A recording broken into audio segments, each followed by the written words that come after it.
தெய்வத்தால் ஆகாதே நின்னும் முயற்சிதன் மெய்வர்த்த கூலி தரும். சென்னை வடமேற்கு மாவட்ட கழக நிர்வாகிகள், தோழர்கள், தோழிகள் எல்லோருக்கும் என்னுடைய வணக்கத்தை தெரிவித்து, வடமேற்கு மாவட்ட கழக செயலாளர் திரு தணிகாசலம் அவர்களே,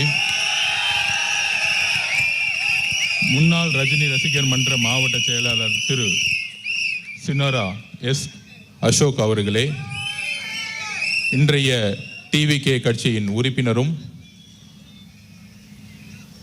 ஹார்பர் தொகுதியின் பொறுப்பாளருமான திரு அசோக் அவர்களுக்கு என்னுடைய வணக்கத்தை தெரிவித்து, முன்னாள் எம்எல்ஏ அண்ணன் திரு VS பாபு அவர்களே, நமக்கு முன்னால் பேசி இன்னைக்கு சர்ச்சு மீட்டிங்காக போயிருக்காரு, தேர்தல் அறிக்கைக்குழு உறுப்பினர் திரு JCT பிரபாகரன் அவர்களே, பரப்புரை செயலாளர் திரு நாஞ்சல் சம்பத் அவர்களே, கழக துணை பொதுச்செயலாளர் திரு ராஜ்மோகன் அவர்களே, நிர்வாக குழு தலைமை ஒருங்கிணைப்பாளர் அண்ணன் KS செங்கோட்டையன் அவர்களே,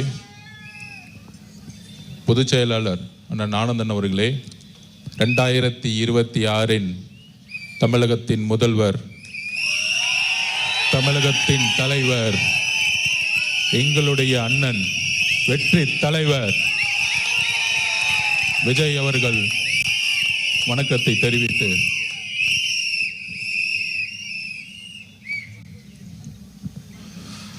அதாவது சிபிஐ என்கொயரி முடிஞ்ச உடனே அந்த சிபிஐ என்கொயரிக்கு போகும்போதெல்லாம் இந்த திமுக காரங்களாம் என்ன பண்ணுவாங்கன்னா, மீடியாவில் உட்காந்துட்டு டெல்லியில் கூப்பிட்டுட்டாங்க, அழுத்தம் கொடுக்குறாங்க, சிபிஐ மிரட்டுறாங்க அப்படின்னு ஒரு 5 நாள் பிரச்சாரத்தை உருவாக்குவாங்க. நான் உட்பட அண்ணன் நிர்மல்குமார் அவர்களெல்லாம் போவோம். அண்ணன் உண்மைகளை சொல்லிட்டு வெளியே வரும் பொழுது நியூஸ் ஒன்று வந்துச்சு. தமிழ்நாட்டில் தேர்தல் கமிஷன் நோட்டிஃபிகேஷன் அனௌன்ஸ் பண்ணிட்டாங்க, தேர்தல் அனௌன்ஸ் பண்ணிட்டாங்க. தமிழ்நாடு மட்டும் இல்லை, 5 மாநிலங்களில். அன்னைக்கு 5 மணிக்கு மாடல் கோட் ஸ்டார்ட் ஆயிடுச்சு. மாடல் கோட் ஸ்டார்ட் ஆயிடுச்சுன்னு என்ன தெரியுமா அர்த்தம்? தெரியுமா உங்களுக்கு? அதாவது பிரச்சாரத்தை எந்த தலைவர் எங்க வேணா ஸ்டார்ட் பண்ணலாம். அப்புறம் 4.25 வருஷம் இல்லை, 4 வருஷம் 11 மாசம் பொம்மை முதல்வராக திரு MK ஸ்டாலின் அவர்கள் இருந்தார். இன்னைக்கு உண்மையாலே பொம்மை முதல்வர் அவர். ஏன்னா மாடல் கோடு வந்துருச்சு. முதல்வர்னு சொல்லலாம், ஆனால் பேனா எடுத்து சைன் பண்ண முடியாது. அதுக்கு முன்னாடி சைன் போட்டாங்க, அவர் மருமகனும் மகனும் சைன் போட்டுட்டு இருந்தாங்க. அதனால தான் பொம்மை முதல்வர்னு சொல்லுவோம். என்ன, அது ஒரு குடும்ப ஆட்சி. குடும்ப ஆட்சியோட நோக்கம் என்னன்னா, ஸ்டாலின் சார் டாக்ஸ் எல்லா இடத்துலையும் 30% கமிஷன் அடிச்சு கரப்ஷன் பண்றது மட்டும்தான். அப்போ அந்த சிபிஐ என்கொயரி முடிஞ்ச உடனே வெளியே வரும்போது நான் பின்னாடி தான் உக்காந்துட்டு இருந்தேன். எல்லாத்துக்கும் பதில் சொல்லணும்ல, நம்ம தலைவர் நிறைய பேச மாட்டார். அப்படி சிபிஐ ஃப்ரெண்ட்ஸில் உக்காந்துட்டு வெளியே ஒரு 2000 பேர் நிற்கிறாங்க. எங்கிருந்து வந்தாங்கன்னு தெரியல, டெல்லியில் உட்காந்துட்டு இருக்காங்க. திடீர்னு என்ன தெரிஞ்சிச்சுன்னு தெரியல, அந்த ராயப்பன் படத்தில் சொன்னார் பாருங்க, அதே மாதிரி டிரைவரை பார்த்து அப்புறம் திரும்பி பின்னாடி உட்கார்ந்தேன். ஒரு வார்த்தை சொன்னார். நான் சொன்னேன், சிபிஐ என்கொயரி போய் முடிச்சுட்டு லிஃப்டில் வரும்போது, அண்ணா எலெக்ஷன் கமிஷன் நோட்டிஃபிகேஷன் பண்ணிட்டாங்க, தேர்தல் ஏப்ரல் மாதம் 23 அப்படியே அமைதியாக கேட்டுக்கிட்டு இருந்தார். வண்டியில் உக்காந்துட்டு டக்குன்னு டிரைவரை பார்த்து மேலே வந்து கிளாஸ் ஓப்பன் பண்ணுங்கன்னு சொன்னார். எனக்கு அப்பையும் இன்னும் அண்ணன் காத்து வாங்கிறதுக்கு பண்றாரா அப்படின்னு நினைச்சேன். அப்புறம் ஒரு குரல் வந்துச்சு, என்ன அர்ஜுன் ஆரம்பிச்சிடலாமா இங்க இருந்தே அப்படின்னு கேட்டாங்க.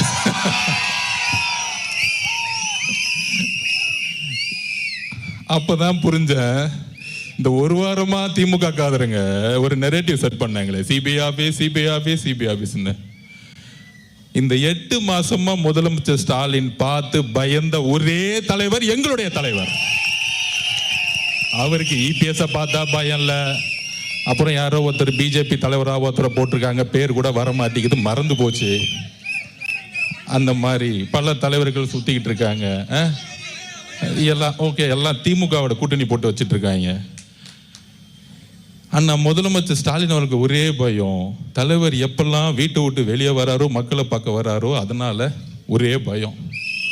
அதுக்கு தான் செந்தில் பாலாஜியை கூப்பிட்டாங்க. நீ போய் ஒரு வேலையை பண்ணுன்னு சொன்னான். அவருக்கு கொஞ்சம் அறிவு கம்மி, அவரு அடிச்சிட்டு வரான்னு சொன்னாரு. இந்த படுபாவி கொண்டுட்டு வந்துட்டான், திருட்டு பையன். ஆக்சுவலா ஸ்டாலினை மாட்டி விட்டதே செந்தில் பாலாஜி தான் கொலை குற்றத்தில். நாளைக்கு இதுக்கு பின்னாடி என்ன அஜெண்டா இருக்குன்னு செந்தில் பாலாஜிக்கு தான் தெரியும். அவர் நம்மள எதிரியா நினைச்சிட்டு இருக்காரு.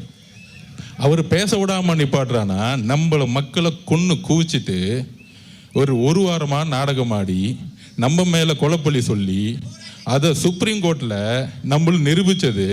அந்த ஜட்ஜிக்கே புரிஞ்சிச்சு மகேஷோட ஆக்டிங்கு, அதுக்கப்புறம் செந்தில் பாலாஜியோட ஆக்டிங்கு, காலையில் உதயநிதியோட ஆக்டிங்கு. என்ன பிரச்சனைனா, நம்ம தலைவர் ஆக்டிங் தெரிஞ்சு நம்பர் 1 ஆகி அரசியலுக்கு வந்துட்டாரு. இவங்களுக்கு ஆக்டிங்கும் தெரியல, அரசியலும் தெரியல, என்ன பண்ணணும் தெரியல. இதுதான் பிரச்சனை. ஏதாவது ஒண்ணுல எக்ஸ்பர்ட்டா இருந்தா பரவாயில்ல, எதுலையுமே இல்லை. மூளையில என்ன இருக்குன்னு தெரியல, பிறக்கும் போதே களிமண் மட்டும்தான் பெற்று வச்சிருக்காங்கன்னு தெரியல. சரி, அதை விடுங்க, நம்ம அந்த விமர்சனக்குள்ள போக வேணாம். நம்ம ஏதாவது ஒரு வார்த்தை சொன்னா அது 100 வார்த்தை ஆக்கி டிபேட் ஆக்கிட்டு இருக்காங்க. அப்ப இந்த கொலையை செஞ்ச பிறகு நம்ம மேல கொலைப்பள்ளி சொல்லி இன்னைக்கு பாருங்க, நம்ம அண்ணன் செந்தில் பாலாஜி அண்ணன் என்கொயரி போயிருக்காரு. உங்க மேல கொலைப்பள்ளி இருக்குன்னு டவுட் வந்தனால தான் ஏன் உங்களை கூப்பிட்டு என்கொயரி பண்ணிட்டு இருக்காங்க. இவ்வளவுதான் சிம்பிள். அப்ப போலீஸும் அவங்க கிட்ட இருக்கு, ஜட்ஜு அவங்க கிட்ட இருக்கிறாரு. 1 நம்பர் கமிஷன் போட்ட ஜட்ஜு அவங்க இப்படிலாம் ஏமாத்தி நம்ம மேல கொலைப்பள்ளி சொன்னாங்க. போட்டு நம்ம மேல ஒரு SOP போட்டாங்க, Stalin procedure code. Stalin SOP போட்டு முடிச்சிட்டான், ஸ்டாலின் ஆப்ரேட்டிங் ப்ரொசீஜர். அப்போ அதை போட்டுட்டு என்ன பண்ணாங்க, தமிழக வெற்றி கழகத்துக்கு மட்டும்தான் கூட்டம் வரும். உடனே சொல்றாங்க, அது என்ன தமிழக வெற்றி கழகம் மட்டும் கூட்டத்தை கண்ட்ரோல் பண்ண முடியல அப்படின்னு ஒரு பிரச்சாரமா. யாரு கூட இருக்கக்கூடிய வித்வான்கள், நல்லா வித்வானம் பண்ணுவாங்க, காசை வாங்கிட்டு டக்க டக்க டக்க டக்க டக்குன்னு அடிச்சுட்டே இருப்பாங்க. டிவியில் வைக்காது, இதுதான் டிபேட்டே. ஆனா மக்கள் 5% எவரும் நியூஸ் சேனல் பார்க்கறதே கிடையாது. திமுக காரங்க மட்டும் பார்த்து ஆஹா சூப்பர்ப்பா, நல்லா பேசுறாருப்பான்னு நல்ல காசை கொடுத்து வாங்க என்ஜாய் பண்ணிட்டு இருப்பான். அப்ப இந்த கொலைப்பள்ளியை சுமத்துனாங்க, SOP போட்டாங்க. நம்ம கிட்ட என்ன கூட்டத்தை கட்டுக்கடங்காத கூட்டத்தை கண்ட்ரோல் பண்ண முடியல. இப்ப ஒரு திருச்சியில மாநாடு பண்ணாங்களே, பெரிய மாநாடு. அந்த மாநாடு பேர் என்ன தெரியுங்களா? வேவ் ஸ்டாலினா. அதுவும் நம்மளை பார்த்து காப்பி. வேவ்னா என்ன தெரியுங்களா? மக்கள் கூட்டம் அலையலையா வருது, எல்லாம் 300 ரூபா கூட்டிட்டு வந்து பஸ் டிரான்ஸ்போர்ட்ல உட்கார வைக்கல. எங்கேயா வேவ் வரப்போகுது உங்களுக்கு? 22 கட்சி கூட்டணி வச்ச உங்களுக்கு மக்களே வரலன்னா அந்த கூட்டணி கட்சிகள் தவிர எவனும் கட்சி தலைவர்கள் தவிர யாரும் ஓட்டு போட போறது இல்லை. இதுதான் அரசியல், இதுதான் தேர்தல் அரசியல். மக்கள் உங்கள் மேல நம்பிக்கை இழந்த பிறகு கூட்டணி கட்சியில் இருக்கிற தொண்டர்கள் எப்பயும் உங்க மேல வந்து நம்பிக்கை இழந்துட்டாங்க. சரி, அப்படிலாம் இருக்கும் பொழுது நம்ம என்ன பண்ணோம் அப்படின்னா, கூட்டம்லாம் இவங்களுக்கு வராது, மக்கள் தோணிச்சிட்டாங்க. அப்போ என் மேலே இப்போ வந்து ஒரு விமர்சனம் வருது. அந்த விமர்சனத்துக்கு ஜனநாயக பூர்வமாக பதில் சொல்லக்கூடிய இடத்துல இருக்கும். நம்ம ஒன்றும் பிறப்பால் முதலமைச்சர் ஆகிறவில்லையே, பிறப்பால் துணை முதலமைச்சர் ஆகிறவில்லையே, என்ன கேள்வி கேட்டால் நீ கேள்வி கேட்பியா அப்படின்னு முடக்கக்கூடிய இடத்துல நம்ம இல்லை. நம்ம ஒரு சாமானிய கட்சி, இன்றைக்கும் ஒரு சாமானியனாக நம்ம இருந்துகிட்டு இருக்கோம். அதிகாரத்தில் இருந்து என்றைக்கும் பேசவில்லை. ஆனால் எங்கு ஆதிக்கம் இருக்கிறதோ அங்கு முதல் குரல் டிவிக்கு இழந்து ஒழிக்கும். இதுதான் எங்களுடைய கட்சி. அப்படி சிபிஐல என்கொயரி முடிஞ்ச உடனே பிரச்சாரத்தை அப்படி மேலே எந்திரிச்சார். டைவர்ட் ஆயிட்டேன்னு நினைக்கிறேன். இதுதான் நம்ம பிரச்சனை, அவ்வளோ கோவம் உள்ள இருக்கு. அப்போ மேலே எந்திரிச்சாரு. அப்படி எந்திரிச்சு மேலே நின்று ஆரம்பிக்கலாமான்னு கேட்டாரு. அப்படி மேலே எந்திரிச்சு என்ன பண்ணாருன்னா, சிபிஐ ஆபீஸ்குள்ள இருந்தே மேலே எந்திரிக்கிறாரு. அண்ணனுக்கு தைரியம் இருக்கு, அது வேற மாதிரி தெரியும். அப்ப எந்திரிச்சு அந்த கேட்டுக்கு வெளியே வந்து மேல பார்த்துட்டு அங்க 2000 பேர் நான் கையை காமிச்சிட்டு பத்திரமா இறங்கிட்டு, இது போதுமா அப்படின்னு கேட்டார். இது போதும்னு அப்படின்னு நானும் சொன்னேன். அப்ப இன்னுமேட்டு இந்த எஸ்ஓபி இதெல்லாம் கிடையாதுல்ல அப்படின்னு கேட்டார். எங்க வேணா போலான்னு தேர்தல் கமிஷனோட ரூல்ஸ்ல எல்லா தலைவர்களும் எந்த ரோட்டுக்கு வேணா போலன்னு. இன்னுமேட்டு ஒவ்வொரு நொடியும் நான் மக்கள் கிட்ட இருக்கணும், வேலையை ஆரம்பிங்கன்னு சொல்லிட்டார். கூடி சீக்கிரத்துல உண்மையான ஆலையை தமிழகம் முழுவதும் இருக்க நெடுஞ்சாலைகளை நீங்க பாப்பீங்க, மக்களுடைய கூட்டத்தை நீங்க பாப்பீங்க, அவருடைய வருகையை நோக்கி வரும் பொழுது. அதுதான் பயம். சரி, டெல்லியில பிரச்சாரத்தை அண்ணன் ஆரம்பிச்சிட்டாரு. அடுத்தது மாடல் கோடு வந்துருச்சு. எங்க முதல் கூட்டத்தை போடலான்னு யோசிச்சோம். இந்த தீய சக்திக்கு முதல் காரணம் யாரு? இந்த கொடுமையான ஆட்சிக்கு முதல் காரணம் யாரு? இந்த 4.5 வருஷம் எதுவுமே செய்யாம நாடகம் ஆடி டிராமா பண்ணது யாரு? இந்த டிராமா கம்பெனியை ஒழிக்கணும்னா கொளத்தூர்ல இருந்தா முதல்ல ஆரம்பிக்கணும்.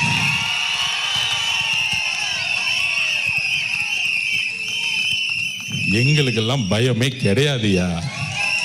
நீ என்ன வேணா பேசிக்கோ, அவதூறா பேசிக்கோ, ஆதவர்ஜனா இப்படி, ஆதவர்ஜனா குடும்பம் அப்படி, ஆதவர்ஜனா மாமனார் இப்படி, என்ன வேணா பேசிக்கோ, காதை கேட்காது, போய்கிட்டே இருப்போம். எங்க குறிக்கோள் என்ன? சென்ட் ஜார்ஜ் கோட்டையில அண்ணனை சைன் போட வைக்கணும், அவ்வளவுதான் எங்க குறிக்கோள். இந்த அள்ளு சில்லற பேசுறதுக்கெல்லாம் பதில் கொடுக்கலாம், எங்களுக்கு டைம் கிடையாது மோதும். அப்ப இந்த திமுக வந்து எப்படி திசை திருப்பணுங்கிறதுக்கு நான் பதில் சொல்லணும். யாருக்காக பதில் சொல்லணும்? ஆதவர்ஜுனா பயந்துட்டாரு. 1000 கைகள் மறைத்தாலும் ஆதவனை மறைக்க முடியாது. நீ சூரியன்னா நான் ஆதவுடா, நான் யாருக்கும் பயப்பட ஆள் கிடையாது. 5 வயசுலேயே எங்க அம்மாவுடைய சாவை பார்த்தவன் நான். இதுக்கு மேல எவனையும் என்ன பயன்படுத்த முடியாது, எழுதி வச்சுக்கோங்க. இந்த உலகத்துல தன்னுடைய தாயை சாவ 5 வயசுல பார்த்த ஒரு பையன்னா நான் தான். அது இதுலயே நான் அந்த பயத்திலிருந்து வெளியே வந்து இன்னைக்கு தமிழக மக்கள் முன்னாடி தைரியமா நிக்கிறேன்னா என் தலைவர் உண்மையா இருக்கிறாருங்கிற ஒரு வலிமை என்கிட்ட இருக்கு. என்கிட்ட எந்த போயும் கிடையாது, நான் யாரையும் ஏமாத்தினது கிடையாது, எந்த கட்சிக்கும் துரோகம் செஞ்சது கிடையாது. நான் வேலை பார்த்தேன், அந்த இடத்துல உண்மை இல்லைன்னா நாங்கள் இருக்க மாட்டேன். அவ்வளோதான் என்னுடைய வரலாறு. எங்கே வேணா நான் போய் சொல்லுவேன், என்ன வேணா கேள்வி கேள்வி. அப்போ எங்கே நம்ம சின்னவரான அசோக் அண்ணன் சொன்னார், நம்ம தோழர் 12 வருஷமாக கூட இருக்கிறவர், அவருடைய உணர்வுக்கு பதிவு குடிக்கணும் இல்லை, மீதி அள்ளு சில்லறைக்கெல்லாம் நான் பதில் சொல்லிடலாம், டைம் வேஸ்ட் பண்ண மாட்டேன். அப்புறம் அசோக் அண்ணன் நம்ம கூட 12 வருஷமாக இருக்கிறவர், நான் அவரை பற்றி சொல்லணும். 40 வருஷம் மரியாதைக்குரிய ரஜினி சார் அவர்கள் கூட இருந்தவர், நம்மளுடைய அன்புக்குரியவர் அவர். அதில் எந்த விதமான கருத்து வேறுபாடும் கிடையாது, எனக்கும் கருத்து வேறுபாடு கிடையாது. அப்படி 12 வருஷமா பழகினதுல ஒரு 30 நாளுக்கு முன்னாடி 2 மாசத்துக்கு முன்னாடியே சொன்னார், அரசியல்ல நான் வரணும்னு இருக்கேன், தலைவரோட 40 வருஷம் இருந்துட்டேன், என்னுடைய மனைவி என்னுடைய மகள்லாம் வந்து விஜய் சாருடைய ரசிகர்கள், டிவிக்கு கிடைச்சது நான் வந்து சேர்ந்தா நல்லா இருக்குமா, நான் ரஜினி ரசிகர் மன்றத்திலேருந்து வந்தேன், எனக்கான மரியாதை இருக்குமா அப்படின்னு கேட்டார். நான் சொன்னேன், டிவிகே கட்சிக்கு வரணும்னா ஒன்னே ஒன்று தான் குவாலிஃபிகேஷன், உண்மையா இருக்கணும், நேர்மையா இருக்கணும், அப்புறம் தைரியமா இருக்கணும். இந்த 3 குவாலிஃபிகேஷன் தான், வேற ஒண்ணுமே கிடையாது. உங்க அப்பா மினிஸ்டரா, எம்எல்ஏவா, பணக்காரனா, கோடீஸ்வரனா, எந்த குவாலிஃபிகேஷனுக்கு அண்ணன் கிடையாது. இன்னைக்கு 234 வேட்பாளர்களை அண்ணன் உருவாக்குனாரு. அதுல பாதிக்கு மேற்பட்ட இல்ல, 3/4 வேட்பாளர்கள் ஒரு ஆட்டோ ஓட்டுநர், ஒரு மீனவர், ஒரு விவசாயி, கையில 10 லட்சம் கூட கிடையாது. ஆனால் அண்ணன் தேர்ந்தெடுக்கக்கூடிய வேட்பாளர்கள் யார் தெரியுமா? மக்களிடம் உண்மையாக நேர்மையாக ஒரு எம்எல்ஏ ஆன அடுத்த 5 வருஷம் மக்களை நேர்மையாக பார்க்கக்கூடிய ஒரு எம்எல்ஏ உருவாக்கிட்டு இருக்காரு. எதை புரிஞ்சுக்கோங்க. எடுத்தோடனே உங்களை மாதிரி 50 கோடி இருக்குமா, 1000 கோடி செலவு பண்ண முடியுமா அவர் கேட்க மாட்டார். அப்ப நான் அசோக் சொன்னேன், சரிண்ணே அதெல்லாம் ஒன்றும் இல்லை, நீங்கள் வாங்கண்ணேன்னு சொன்னேன். ஏன்னா ரஜினி ரசிகர்களுக்கு தெரியணும்ல உண்மை என்னன்னு. இந்த சூழ்ச்சியில் இப்போ நடுவில் பண்ணது யாருன்னு சொல்கிறேன், எக்ஸாம்பிளே சொல்கிறேன். அப்போ தலைவரை பார்க்க போகிறார் அசோக் அண்ணன். அசோக் ஒரு 5 பேர் அன்னைக்கு சேர்ந்தாங்க. நம்ம தனபால் சார் பையன்லாம் இருக்கார் பாருங்க, பழைய ஸ்பீக்கர், அவருடைய பையன்லாம் சேர்ந்தாரு. 4 பேரை பேசி முடிச்சாங்க. லாஸ்ட்ல தான் அண்ணன் போனார். என்னடா 40 நிமிஷமா பேசிக்கிட்டே இருக்காரு அவரும் ஒரு பையனும், என்னடா வெளியே வரவே மாட்டேங்கிறாரு அப்படின்னு. திடீர்னு கதவு திறந்து நான் பார்க்குறேன், 3 பேரும் பயங்கரமா சிரிச்சுக்கிட்டு இருக்காங்க. யாரு? நம்ம தலைவர் விஜய் சாரும் அசோக் சாரும் பையனும் சிரிச்சுக்கிட்டே இருக்கிறாங்க. ஆமா, அப்ப என்னடா இது பயங்கரமா சிரிச்சிருக்காங்க. அப்போ வந்து சரி டிஸ்டர்ப் பண்ணோன்னு வெளியே வந்துட்டேன். வந்த பிறகு அசோக் சார்கிட்ட கேட்டேன், என்ன அப்படி பேசிட்டு இருக்கீங்க அப்படின்னு. நம்ம தலைவரை பத்தி தெரிஞ்சுக்கணும். அப்ப அவர்கிட்ட கேட்டிருக்காரு, நான் 40 வருஷம் தலைவர் ரஜினி சார்கிட்ட இருந்துட்டு வந்துட்டேன், என்னை உங்களோட அக்செப்ட் பண்ணுவீங்களான்னு கேட்டார். அப்புறம் இன்னொன்று சொன்னார், டிசம்பர் 12ஆம் தேதி ஆனால் நியூஸ் பேப்பரில் நான் விளம்பரம் கொடுப்பேன், நான் அவரை போய் பார்ப்பேன், அதெல்லாம் உங்களுக்கு பிரச்சனையான்னு கேட்கும் பொழுது, உங்களுக்கு தலைவர் எப்படியோ அதே மாதிரி நான் சினிமாவில் இருக்கும்போது எனக்கும் ஒரு தலைவர்னு சொன்ன மனிதர் எங்களுடைய தலைவர். நீங்க போய் சிறப்பா செயல்படுங்க, உங்களுக்கு என்ன வேணும்னு கேட்டார். அப்போ அசோக் சார் சொன்னாரு, நான் ஹார்பர் தொகுதியில் போய் வேலை பார்க்குறேன். யாரு? அண்ணன் பாருங்க, சேகர் பாபு தொகுதியில் போய் வேலை பார்க்குறேன். உடனே அப்ப சொன்னாரு, தாராளமா போய் வேலை பாருங்க அப்படின்னு கூப்பிட்டு, அவருக்கு என்ன வேணுமோ பண்ணி கொடுங்க, கட்சியில அவருக்கு என்ன பொறுப்பு கொடுக்கணுமோ கொடுத்துருங்க அப்படின்னு சொன்ன தலைவர் எங்களுடைய தலைவர். இதெல்லாம் தெரிஞ்சுக்கணும்.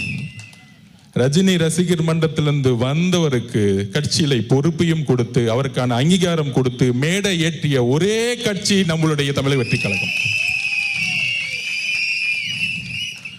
அப்ப நம்மளை டைவர்ட்லாம் எப்படி பண்ணுவாங்க, எப்படி ஃபோக்கஸ் பண்ணுவாங்க? அதுக்கு தான் சென்னையில் நடந்த ஆர்ப்பாட்டத்தை பத்தி பேசிட்டு இருந்தேன். அந்த ஆர்ப்பாட்டத்தில் என்ன நடந்துச்சு? இது தலைவர் ரஜினி சார் அவர்களுக்கே தெரியும். அதை நான் வந்து எக்ஸ்பிளைன் பண்ண முடியல. என்ன எக்ஸ்பிளைன் பண்ணல? அன்னைக்கு 30 நிமிஷத்துக்கு மேலே பேசிட்டு இருந்தேன், காவல்துறை நிப்பாட்டினாங்க. அதை டீட்டெயிலாக நம்ம எக்ஸ்பிளைன் பண்ணோம்ல. அப்போ டீட்டெயிலாக என்ன எக்ஸ்பிளைன் பண்ணோம்னா, இந்த பிரச்சனையை பற்றி எக்ஸ்பிளைன் பண்ணல. இந்த 5 வருஷமா என்னை கடுமையாக திட்டுறாங்களா, அதை பற்றி இல்லை. இந்த ஒரு வாரமாக கடுமையான மன வழியில தலைவர் இருக்கிறாரு, நானும் இருக்கிறேன், இங்கே இருக்கக்கூடிய பல்வேறு நிர்வாகிகள் இருக்காங்க, தமிழ்நாடே இருக்கு. அது என்னது? அன்னைக்கு ஆர்ப்பாட்டம் தமிழ்நாட்டிலே முதல் முறையாக தமிழகம் முழுவதும் உருவாக்கிய கட்சி நம்மளோட கட்சி. அந்த ஆர்ப்பாட்டம் எதற்கு? சட்டம் ஒழுங்கு பாதுகாப்பு. அதுல என்ன பிரச்சனை? தூத்துக்குடியில இந்த ஊடகங்களையும் ஒட்டுமொத்த தமிழக மக்களையும் எல்லோரையும் நான் வந்து கேட்டுக்கிறேன், வலியோடு கேட்குறேன். தூத்துக்குடியில் ஒரு 12th ஸ்டாண்டர்ட் 12ஆம் கிளாஸ் படிக்கக்கூடிய மாணவி, 15 வயசு கூட ஆகல, டெல்லியில் நிர்பயா பாதிக்கப்பட்டார், கற்பழிக்கப்பட்டார், கொல்லப்பட்டார், இந்தியாவே கொதித்து இருந்துச்சு. இந்த பிரச்சனையை திசை திருப்பதுக்கு தான் இவ்வளோ பெரிய நாடகம் 5 நாளாக ஓடிக்கிட்டு இருக்கு. இதை சோசியல் மீடியா வாரியர்ஸும் புரிஞ்சுக்கணும், தமிழக மக்களும் புரிஞ்சுக்கணும். இந்த அவதூறான பிரச்சாரம் எனக்கு எதிராக ஏன் உருவாக்கப்பட்டது அப்படின்னா, இந்த தூத்துக்குடியோடைய மரணம் கொடூரமானது. அன்னைக்கு முதல் முறையாக தமிழக வெற்றி கழகம் தான் இதை உறுதியா சொன்னோம். தூத்துக்குடியில ஏற்பட்ட மரணம் எப்படிப்பட்டது? 6 மணிக்கு அடுத்த நாளே நான் தூத்துக்குடி போயிட்டேன், வீட்டுக்குள்ள போயிட்டேன். அப்ப அந்த அம்மா சொல்றாங்க, பக்கத்தில் உங்க அத்தைக்கு கோவம் வருது, நம்ம மேலேயும் டக்குன்னு வந்து கோவப்படுறாங்க. நான் 5 நிமிஷம் பேசி முடிச்சோன்னு அமைதியாக உட்காந்தாங்க. அப்போ அவங்க உறுதியாக சொல்றாங்க, என்னன்னா சொல்ல முடியல, வார்த்தைகள் வரல. அவங்க அம்மா சொல்றாங்க, என் பொண்ணு 6 மணிக்கு கழிவறை போறதுக்கு வீட்டை விட்டு வெளியே போனாங்க, அங்கிருந்து 50 மீட்டர் கூட கிடையாது. 7 மணி ஆச்சு, 7:30 மணி ஆச்சு, காணும். காவல்துறை கிட்ட போறோம், போலீஸ் ஸ்டேஷன்ல, திருப்பியும் காணும். சார், காவல்துறை கிட்ட போகும்போது திருப்பியும் முடியாதனால நாங்க தேடி தேடி பார்க்கிறோம், ஊர் மக்கள் ஃபுல்லா தேடி பார்க்கிறோம். அடுத்த நாள் 2:30 மணிக்கு கண்டுபிடிச்சிருக்காங்க அந்த குழந்தையோட உடலை. அந்த குழந்தையோட உடல்ல ஒட்டு துணி கிடையாது, கற்பழிக்கப்பட்ட பெண். இன்னும் 6 நாள் ஆச்சு, இன்னும் போலீஸ் கண்டுபிடிக்க முடியல. அக்கா கனிமொழி அக்கா போனாங்க, ஆனா ஊருக்குள்ள விடல. உடனே கனிமொழி அக்கா மேல ஒரு மீடியா அவங்கள உள்ள விடலன்னு பெருசா சொன்னாங்க. நான் கேட்கிறேன், எங்கு முதலமைச்சர் ஏன் அந்த இடத்துக்கு போல? ஏன் தூத்துக்குடிக்கு அந்த பெண்ணுடைய வீட்டுக்கு போல? இதனால்தான் நான் கோவப்பட்டு முட்டாள் முதலமைச்சர்னு சொன்னேன். அவர் மேல அவதூறு பரப்புறதுக்காக இல்லை, அவரை குற்றம் சொல்ல வேண்டதுக்காக கிடையாது. ஒரு வழி, என்னுடைய வீட்டில் என் தங்கைக்கு இந்த உணர்வு ஏற்பட்டால் ஒரு அண்ணனாக என்ன கோவமோ அந்த கோபம் எனக்கு உண்மையிலே ஏற்பட்டது. அன்னைக்கு என்னுடைய பேச்சு கோபத்தில் வந்த வெளிப்பாடு, என்னுடைய உணர்விலிருந்து ஏற்பட்ட வெளிப்பாடு. அதனாலதான் அடுத்த நாளே 9 மணிக்கு நான் கிளம்பி தூத்துக்குடிக்கு போனேன். அதை கேட்கும் பொழுது இது அரசியல் அல்ல, நாம் எங்க வாழ்ந்துகிட்டு இருக்கோம், என்ன அரசியலை உருவாக்கிட்டு இருக்கோம். அக்கா கனிமொழியை திட்டுவாங்க, ஏன் ஒரு பெண்ணு தான் அந்த இடத்துக்கு போகணுமா? என்னோட சொந்த தங்கையா இருந்தா ஒரு ஆண் போக கூடாதா? எங்கே போனார் முதலமைச்சர் மு.க. ஸ்டாலின் அவர்கள்? அதுக்கு மேல என்ன வேலை இருக்கு உங்களுக்கு? எங்கே போனார் துணை முதலமைச்சர் உதயநிதி அவர்கள்? இதுக்கு மேல என்ன வேலை இருக்கு உங்களுக்கு? ஒரு பெண் மானகப்படுத்தப்பட்டு, ஒரு பெண் ஒட்டு துணி இல்லாம தூக்கி எரிஞ்சு, ஒரு ஊரே அன்னைக்கு 2.5 மணி நேரம் தேடி, ஒரு காவல்துறை கூட 18 மணி நேரம் அந்த ஊருக்குள்ளே போவாம, ஒரு கலெக்டர் போவாம, ஒரு எம்எல்ஏ போகாம, ஒரு கவுன்சிலர் போவாம, திமுகவுடைய அமைச்சர்கள் போவாம, முதலமைச்சரும் போல, துணை முதலமைச்சர் உதயநிதியும் போல. ஆனால் அன்னைக்கு நான் பேசிய ஒரு வார்த்தையை எடுத்துக்கிட்டு இந்த ஒரு வாரம் ஆதவர்ஜினாவை திட்டக்கூடிய இந்த திமுகவும் திமுகவுடைய ஊடகங்களும் மிகப்பெரிய அவமானப்படுத்தக்கூடியவர்கள். ஆதவர்ஜினா இதுக்கு வெட்கப்பட வேண்டியதில்லை. நான் எதற்கும் தைரியமானவன், எதற்கும் பயப்படாதவன். அச்சமில்லை, அச்சமில்லை, அச்சம் என்பதில்லையே. உச்சி மீது வான் இருந்து வீடு இருந்த போதிலும் அச்சமில்லை, அச்சம் என்பதில்லையே. 12 வயசுல படிச்சவன் பாரதியார் கவிதையை. உங்களுடைய தவறுகளை நாங்கள் உறுதியாக உண்மையாக எடுத்துரைத்துக் கொண்டே இருப்போம். இதுக்கு டிவிக்கு தவிர வேற எந்த கட்சியும் போல. எங்க போனது?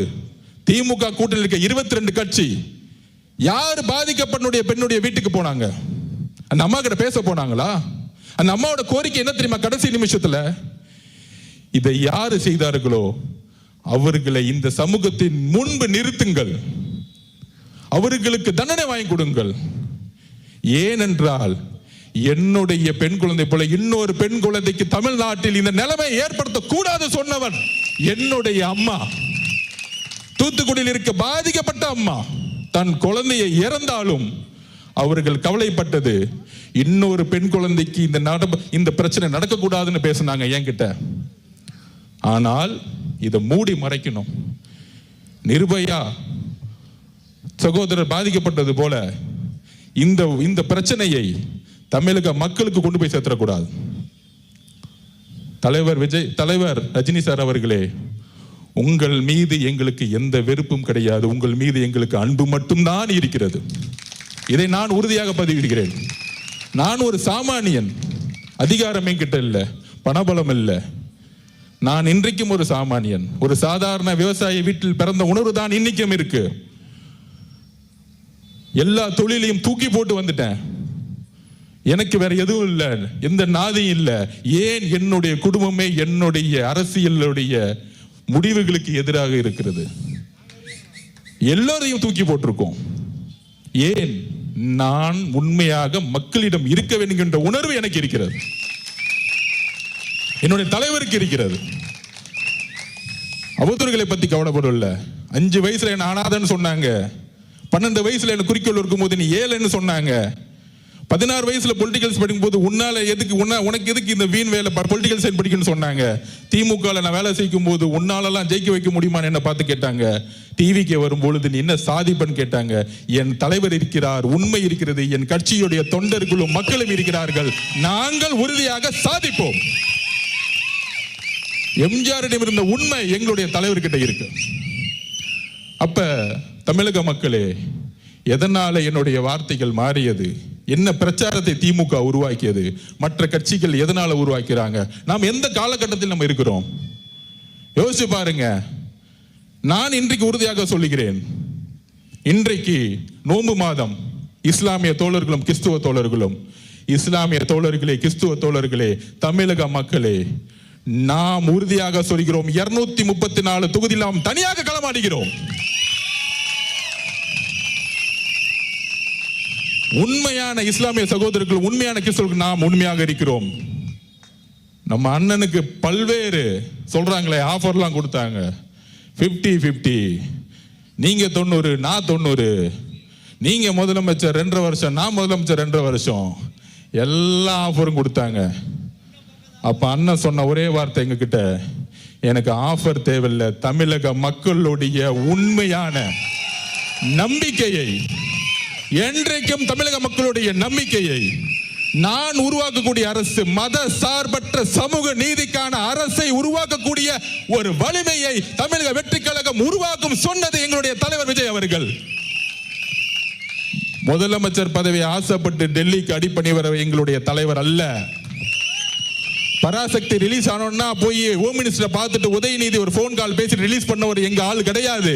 இன்றைக்கும் எங்களுடைய படம் லீகல் லிட்டிகேஷன்ல இருக்கு. இஸ்லாமிய தோழர்களே, கிறிஸ்துவ தோழர்களே, நீங்கள் புரிந்து கொள்ளுங்கள், முதலமைச்சருடைய மகனுடைய தன்னுடைய பேரனுடைய பராசக்தி படம் ரிலீஸ் பண்ணப்பட்டது. ஜனநாயகர் படம் என்றைக்கு வரைக்கும் நிப்பாட்டப்பட்டதுக்கான காரணம் அரசியல் தான். இது அரசியல் தான். இந்த அரசியலை தைரியமாக எதிர்கொள்ளக்கூடிய ஒரே தலைவர் எங்களுடைய தலைவர் விஜய் அவர்கள். எந்த எக்ஸ்ட்ரீம் போறேன்னு சொல்லிட்டாரு அவரை எப்பொழுதும் யாராலும் அடிமைப்படுத்த முடியாது. ஏனென்றால் திருப்பி நான் பதிவு சொல்றேன், இந்த கூட்டணி கணக்குகள் 2026ஆம் ஆண்டு தூள் தூளாக்கப்படும். ஒரு சிங்கம் ஆடுடன் சேர்ந்து பாதுகாப்பை கொடுக்க முடியாது மக்களுக்கு. நம்மளுடைய தலைவர் சிங்கம். நாம் ஒரு மிகப்பெரிய ஆட்சியை உருவாக்க, பெரியாரோடைய கொள்கையை உருவாக்க, அம்பேத்கருடைய கொள்கையை உருவாக்க நாம் ஒரு மிகப்பெரிய அரசியலை உருவாக்கிட்டு இருக்கோம். நம்பர் 1. அப்புறம் அன்னைக்கு ஆர்ப்பாட்டத்தில் பேசும்போது நான் தெளிவா பேசினேன். என்ன பேசினேன்? எப்பெல்லாம் திமுகவை எதிர்த்து ஒரு சக்தி வருகிறதோ, ஃபர்ஸ்ட் எம்ஜிஆர் அவர்கள் கடுமையா 5 வருஷம் போராடி பார்த்தாங்க. செங்கோட்டையனை கேட்டு பாருங்க, அடிச்சாங்க, விரட்டினாங்க, எல்லாம் பண்ணாங்க. ஆனா கடுமையா மக்கள் ஆதரவோட வெற்றி பெற்றுட்டாங்க. அன்னையில இருந்து அவர் உயிரோட வரைக்கும் ஜெயிக்க முடியல. அடுத்து ஜெயலலிதா அம்மா வந்தாங்க, அவங்க மேல கடுமையான அடி அடிச்சாங்க, உடல் மொழி எல்லாம் கேவலமா பேசி பார்த்தாங்க, ஜெயிச்சிட்டாங்க. திருப்பி என்ன பண்ணிட்டாங்க, 97-98 அவங்க ரிசைன் பண்றேன்னு அவங்க லெட்டரை வெளியிட்டு போலியா பரப்பினாங்க, பயந்துட்டு திருப்பி 2001 வந்துட்டாங்க. அந்த அம்மா இருக்கிற வரைக்கும், கருணாநிதி ஐயா இருக்கிற வரைக்கும் தமிழ்நாடு சூழ்நிலை வேற மாதிரி இருந்துச்சு. அதுக்கப்புறம் எத்தனை பேர் வந்தாங்க, முக்கியமா திரைத்துறையில இருந்து எம்ஜிஆருக்கு அப்புறம் வந்தவங்க எல்லாமே என்ன செஞ்சாங்க? ஃபர்ஸ்ட் நம்ம கேப்டன் விஜயகாந்த் அண்ணன், நமக்கு பிடிச்சவர், அன்பானவர், நல்லவர், வலுவானவர். என்ன அவதூறு சொற்களை சொல்லி, என்ன கட்டமைப்பை உருவாக்கி, என்ன பிரச்சாரத்தை உருவாக்கி, நான் மிரட்டல் சொன்னது ஒருத்தர் நேரா கூப்பிட்டு மிரட்டுறது கிடையாது. அவதூறு பிரச்சாரங்கள், கீழ்த்தரமான பிரச்சாரங்கள், தனிப்பட்ட முறையில் பிரச்சாரங்கள், இதையெல்லாம் உருவாக்கி அவரை எந்த அளவுக்கு வீழ்த்தினாங்கன்னு தெரியும் உங்களை. இதைதான் நான் பதிவு பண்ணேன். அதுக்கப்புறம் பாசமிகு நம்மளுடைய ரஜினிகாந்த் சார், அவரும் கட்சியை உருவாக்கணும்னு சொல்லும் போது நான் தேர்தலில் வேலை பார்த்தேன். அப்ப நாங்க சர்வே எடுப்போம். சர்வே எடுக்கும் பொழுது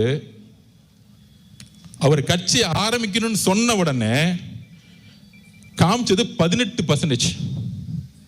நான் உண்மையை சொல்றேன், எடுத்த உடனே 18% காமிச்சிச்சு. அது அவருக்கு தெரியுமான்னு தெரியல. அப்ப நான் களத்துல வேலை பார்த்துட்டு இருக்கேன். அப்ப 18% எடுத்த உடனே திமுக பயம் வந்துருச்சு. அப்ப என்ன மாதிரி போலி கருத்துக்களை உருவாக்கணும், இதை தான் நான் மிரட்டல்னு சொன்னேன். அவரை கூப்பிட்டு மிரட்டினாங்க, அந்த குடும்பம் செஞ்சுச்சு, இதுக்கான அர்த்தம் இல்லை. என்ன மாதிரி பிரச்சாரத்தை உருவாக்குவது, என்ன மாதிரி அவதூறு சொற்களை உருவாக்குவது. அன்னைக்கு உதயநிதி அவர்கள் இதே ரஜினி சார் மேல என்ன மாதிரி குற்றச்சாட்டுகளை தன்னுடைய ட்விட்டர் எல்லாம் போட்டார், எவ்வளவு அசிங்கமா பேசினார். பாஜக பி டீம் மிரட்டி தான் பாஜக கொண்டு வந்தாங்க. இதையெல்லாம் உருவாக்குனது திமுக. அதுக்கப்புறம் இபிஎஸ் முதலமைச்சர் அதிமுக கடுமையான சொற்கள்ல பேசினார். என்னெல்லாம் பேசினார் இன்னைக்கு சமூக வலைத்தளத்துல வந்துருச்சு. இந்த மாதிரி கூட்டணி கட்சிகள் இவங்கெல்லாம் சேர்ந்து ஒரு சக்தி வரும் பொழுது, ஒரு சிஸ்டம் மாற்றணும்னு சொல்லும் போது, ஊழலை ஒழிக்கணும்னு சொல்லும் பொழுது, அவர் இங்க காசு எடுக்க வரல. ஏன்னா அவரு நல்லா சம்பாரிச்சிருந்தார். அப்ப ஒரு சூழ்ச்சிகளை தன்னுடைய சமூக வலைத்தளம் மூலியமாகவும் தன்னுடைய கட்சியுடைய கட்டமைப்பாகவும் உருவாக்கி பல்வேறு அழுத்தங்களை வெளியிலிருந்து கொடுத்தாங்க. அப்ப ஒருத்தர் ஒரு நல்ல மனசு கொண்டவர் வரும்பொழுது என்னெல்லாம் பிரச்சாரத்தை உருவாக்கணுங்கிறத என்னுடைய பதிவு. அவரை சிறுமைப்படுத்த வேண்டுமோ இல்ல அவர் பயந்துட்டாரோ சொல்ல வேண்டிய அர்த்தம் கிடையாது. இந்த திமுகவுடைய சூழ்ச்சிகளை அன்றைக்கு நான் பதிவு பண்ணேன். அதற்கு அப்புறம் வைகோ அவர்கள் எவ்வளவோ பேரை தன்னுடைய சூழ்ச்சி அரசியல்னால எல்லா விதமான பிரச்சாரங்களையும் உருவாக்கி என்ன செஞ்சாங்கிறத பதிவு பண்ண. அதுதான் என்னுடைய நோக்கம். அப்ப இதை சொல்லி முடிச்சுட்டு வர்றதுக்குள்ள உடனே அந்த வார்த்தையை எடுத்து அதுக்கு ஒரு பல்வேறு பிரச்சாரங்களை உருவாக்குவாங்க. ஏன்? தூத்துக்குடியோடைய அந்த பெண்ணுடைய சாவுல இருந்து வெளியே வரணும். இப்ப 6 நாளா அதை பேசல பாத்தீங்களா? நம்ம உடனே நம்மளோட சோசியல் மீடியா வாரியா ரஜினி சாருக்கு பதில் கொடுக்குறோம், நம்ம பதில் கொடுக்குறோம், நம்ம அடுத்தடுத்த வேலையை நான் பார்த்துட்டு இருக்கேன். அப்ப இது உருவாக்கக்கூடிய வலிமை திமுக கிட்ட இருக்கு இந்த பொய் பிரச்சாரம். ஆனா புதுசா என்னன்னா இதுல பாஜகவும் திரு இபிஎஸ் அவர்கள் சேர்ந்துக்கிட்டாங்க. ஏன் சேர்ந்தாங்க? அன்னைக்கு ரஜினி சார் கட்சி ஆரம்பிக்கும் பொழுது கடுமையா விமர்சனம் பண்ணது இபிஎஸ். ஆனா இன்னைக்கு சொல்றாரு, அவரை பொத்து புகழ்ந்துட்டு இருக்கார். இந்த சூழ்ச்சி நமக்கு தெரியுமா? நமக்கு தெரியாது. நம்ம ஒரு தூய உள்ளம். அதையும் மீறி இன்றைக்கு ரஜினி சார் கிட்ட ஒரு அறிக்கை வந்துச்சு. ரஜினி சாருக்கு எல்லா உண்மைகளும் தெரிஞ்சிருக்கலாம். ஆனால் இந்த விவாதங்கள் இதெல்லாம் பார்த்து அவரு தன்னுடைய மனசுல தப்பா நினைக்கிறதுக்கான வாய்ப்பு இருக்குன்னு அவர் அறிக்கையை பார்த்து தெரிஞ்சுக்கிட்டேன். எங்களுடைய பாசத்துக்குரிய ரஜினி சார் அவர்களே, எங்களுடைய தலைவருக்கும் நீங்கள் தலைவர் அப்படின்னு அசோகன் சொன்னார். எங்களுடைய தலைவருடைய நிலைப்பாடும் தான் எங்களுடைய நிலைப்பாடும். அப்ப இந்த சூழ்ச்சிகளுக்கெல்லாம் ஏன் நடந்துச்சுன்னு சொல்லக்கூடிய இடத்துல நான் இருக்கிறேன். தூத்துக்குடியோடைய என்னுடைய தங்கை கற்பழிக்கப்பட்டு இன்னைக்கு செத்து போய் 6 நாள் ஆகியும் அவனுடைய குடும்பம் இன்னைக்கு நடுரோட்ல நின்றுட்டு இருக்கு. இதை திசை திருப்பதுக்கு தான் இந்த பிரச்சாரம். இந்த திசை திருப்பிலிருந்து இதுக்கான விஷயத்தை நான் பதிவு பண்ணணும்னு நினைச்சேன். அதான் இன்னைக்கு பதிவு பண்ணேன். இந்த கடிதத்தில், இந்த அறிக்கையிலிருந்து பாசத்துக்குரிய ரஜினி சார் அவர்களுக்கு நான் பதிவு பண்ணக்கூடியது, அப்படி உங்களுக்கு நான் சொல்ல வேண்டிய நோக்கம் வேறு, உங்களுக்கு வருத்தம் ஏற்பட்டிருந்தால் என்னுடைய வருத்தத்தையும் என்னுடைய மன்னிப்பையும் பகிரமாக நான் கேட்டுக்கொள்கிறேன். ஏனென்றால் என்னுடன் நீங்கள் வயதில் மூத்தவர், அதற்கான தார்மீக கடமை இருக்குது. நான் வேற யாருக்கும் பதில் கொடுக்கறதுக்கு நான் இங்க வரல. அவருடைய அறிக்கையை படித்தேன். அவருக்கு ஒரு உணர்வு ஏற்பட்டிருக்குது. அந்த உணர்வுக்கு நான் மரியாதை கொடுக்கிறேன். ஆனால் இந்த திமுகவுடைய சூழ்ச்சிகள், 22 கட்சிகள் கூட்டணி உருவாக்கி திருப்பி ஆட்சிக்கு வரணும் ஒரு பொய்யான பிரச்சாரத்தை உருவாக்கப்படுகிறீங்களா? அதெல்லாம் தூக்கி எறியக்கூடிய ஒரே வலிமை நம்ம கட்சிக்கு மட்டும்தான் இருக்கு. அப்ப இந்த தூத்துக்குடி பெண்ணுடைய மரணத்திலிருந்து திசை திருப்பதுக்கான எல்லா நாடகங்களையும் உருவாக்குவாங்க. அந்த நாடகங்கள் தான் நம்ம ஃபோக்கஸ் பண்ணணும். இதை விட்டுட்டு நம்ம எங்கேயும் டைவர்ட் ஆகக்கூடாது. திமுகவுடைய சூழ்ச்சிகள், திமுகவோட தவறுகள், திமுகவோட பொய் பிரச்சாரங்கள், திமுகவுடைய எல்லா தவறுகளையும் சொல்ல வேண்டிய பொறுப்பு நம்ம கிட்ட இருக்கு. நம்ம டைவர்ட் ஆகக்கூடாது. ரஜினி சார் நீங்க அரசு இல்லை, நம்ம எதுக்கு அவரோட சண்டை போட போனோமோ, அவர்கிட்ட நம்ம எதுக்கு ஃபைட் பண்ண போறோம்? அது இல்லை நம்ம நோக்கம். என்னெல்லாம் செஞ்சாங்க, ஒரு புதிய அரசியல் கட்சி தொடங்கும் போது திமுக குடும்பம் என்னெல்லாம் பேசினாங்க, முரசொலியில இதே ரஜினிகாந்த் சாரை பத்தி என்னெல்லாம் எழுதுனாங்க, இதெல்லாம் எப்ப நடந்துச்சு? 5 வருஷத்துக்கு முன்னாடி. இன்னைக்கு ரஜினி சார் இயக்கத்துல இருந்து வந்தவருக்கு ஒரு ஹார்பர் தொகுதியில பொறுப்பு கொடுத்த வேலை பாருன்னு சொன்ன இயக்கம் டிவிக்கு. அப்ப இதற்கான விளக்கங்கள் நாம் கொடுக்க வேண்டிய இடத்துல இருக்கிறோம். ஏனென்றால் நம்மளுடைய ஒரே போக்கஸ் திமுகவுடைய சூழ்ச்சிகள். இந்த சூழ்ச்சிகளை சொல்ல வேண்டிய இடத்தில் நாம் கடுமையாக இருக்க வேண்டும். நம்முடைய பிரச்சாரம் எப்பொழுதும் திசை திரும்பக்கூடாது, வேற எப்பயும் திசை திரும்பக்கூடாது. நம்மளுடைய நோக்கங்கள் பிஜேபியோட சண்டை போடுவதா? ஆம், கொள்கை ரீதியாக நம்ம சண்டை போடுறோம், கடுமையா சண்டை போடுவோம், இல்ல காம்ப்ரமைஸே கிடையாது. இன்னைக்கு தமிழக வெற்றி கழகம் தான் கொள்கை எதிரின் முதல் நாள் டிக்ளேர் பண்ணாங்க. திமுக டிக்ளேர் பண்ண முடியுமா? திமுக முன்னாடியே, திருப்பி சொல்றேன், திமுக முன்னாடியே பிஜேபி கூட சேர்ந்தது. இனிமேல் எதிர்காலம் சேர மாட்டாங்கன்னு சொல்ல முடியுமா? எப்ப வேணா சேருவாங்க அதிகாரத்துக்காக. ஆனால் கொள்கை எதிரின்னு சொன்ன இயக்கம் நம்மளுடைய கட்சி. அந்த அளவிற்கு நாம் கொள்கைகளை உள்வாங்கி 234 தொகுதியிலும் உறுதியாக உண்மையாக நாம் போட்டியிடுவதற்கு எல்லா விதமான மக்கள் ஆதரவு நமக்கு இருக்கு. எந்த அழுத்தங்களும் நமக்கு கிடையாது. எந்த அழுத்தங்கள் இருந்தாலும் நாம் எதிர்கொள்வோம். இதுதான் உண்மை. அதில் மிகப்பெரிய வெற்றியும் பெறுவோம். அதனால நம்மளுடைய கொள்கைகளும் கோட்பாடுகளும் தெளிவா இருக்கு. கொளத்தூர்ல ஆரம்பிச்சு முதலமைச்சர் இங்கு தோற்கடிக்கப்படணும். முன்னாள் முதலமைச்சர் ஆக்கக்கூடிய வலிமை கொளத்தூர் மக்களுக்கு இருக்கு. மு.க. ஸ்டாலின் அவர்கள் தோக்கணும்னா முதல்ல கொளத்தூர் மக்கள் இருந்து நம்ம ஆரம்பிக்கணும். அவர் ஒன்னே ஒன்று செஞ்சிருக்காரு, ஒரு உண்மையை இங்க பண்ணியிருக்கிறார், வாக்குறுதியை நிறைவேற்றிட்டார். கொளத்தூரை உண்மையால குளமா மாத்திருக்கிறார். மழை வரும்போது இங்க குளமாயிடும். அதனால இந்த கூட்டணிகள், கூட்டணி கட்சிகள், அழுத்தங்கள் இதெல்லாம் கிடையாது. நம்மளுடைய இந்த திருப்பியும் ஒரு வாரமா பாருங்க, இவங்க டெல்லியோட சேர்ந்துருவாங்களா, பிஜேபியோட சேர்ந்துருவாங்களா, அதிமுக சேர்ந்துருங்களா, எதுவுமே கிடையாது. தலைவர் நேற்று வந்தாரு, வாரும் வந்தாரு, தெளிவுபடுத்தினாரு. நம்ம முதல் நாள்ல மாநாட்டில் என்ன சொன்னனோ இன்னைக்கும் அந்த உறுதியில் தான் இருக்கேன். சிஎம்ஏ ஆஃபர் கொடுத்தாலும் எனக்கு தேவையில்லை. தமிழக மக்களுடைய நம்பிக்கையில தான் நான் உறுதியாக இருப்பேன், உண்மையாக இருப்பேன். வெறும் பதவிக்காக வரல, மக்களிடம் உண்மையாகவும் நம்பிக்கையாகவும் நான் இருப்பேன்னு சொல்லியிருக்கிறார். அதனால நம்மளுடைய போக்கஸ் எங்க இருக்கணும்? நம்மளுடைய போக்கஸ் திமுகவுடைய சூழ்ச்சிகளையும் தவறுகளையும் மக்களுடைய பிரச்சனையும் எடுத்துக்கூடிய இந்த 30 நாளும் கடுமையா நம்ம உழைக்கணும். வேற எந்த போக்கஸும் நம்ம கிடையாது, வேற எந்த ஈகோவும் கிடையாது, வேற எந்த தலையில தனக்கணமும் நமக்கு கிடையாது. இங்க நம்ம வீரன் அதெல்லாம் கிடையாது. நம்ம ஜெயிக்கணும், எலெக்ஷன்ல ஜெயிக்கணும், இந்த ஆட்சியை தூக்கி எறியணும், சென்ட் ஜார்ஜ் கட்டில உண்மையான மக்கள் ஆட்சியை உருவாக்கணும். இதுதான் நான் சொல்ல வரேன். அதனால நாம் மக்கள் ஆட்சியை நம்மளுடைய தலைவருடைய வழிவில் உருவாக்குவோம். இந்த கொளத்தூர் முடிச்சுட்டு நாளைக்கு ஹார்பர்ல நம்ம அசோக் அண்ணனை வச்சு ஒரு மீட்டிங்கை போடுவோம். அடுத்து சேகர் பாபு அண்ணனுக்கு அடுத்த ஒரு மீட்டிங்ல கொஞ்சம் பதில் சொல்ல வேண்டியது இருக்கு. கூடிய சந்திப்போம். தேங்க்யூ.